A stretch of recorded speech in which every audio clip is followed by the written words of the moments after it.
tugende.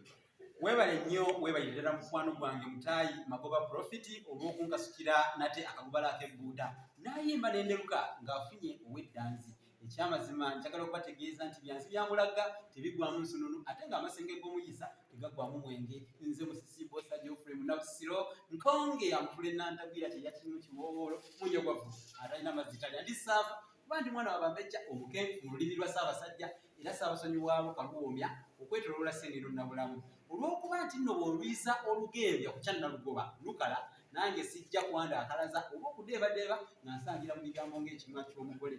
Njagala okubasomesa ensobi zisenga zikolebwa naye tetujja kulaba nsobi tusirike, tujja kuvangayo tubatangaaze tubalage nti kino kikyamu kino kituufu. Ekkubo ly'okutte lino si ttuufu kwata lino lyegolokofu. Kale abantu bangi musenga mugamba nti Mbeerera abeera mwana muwala ate gatanako na mulenzi kikyamu. N'abawala bennyini tubalabyeko bangi nga beewaanira mu ekyo.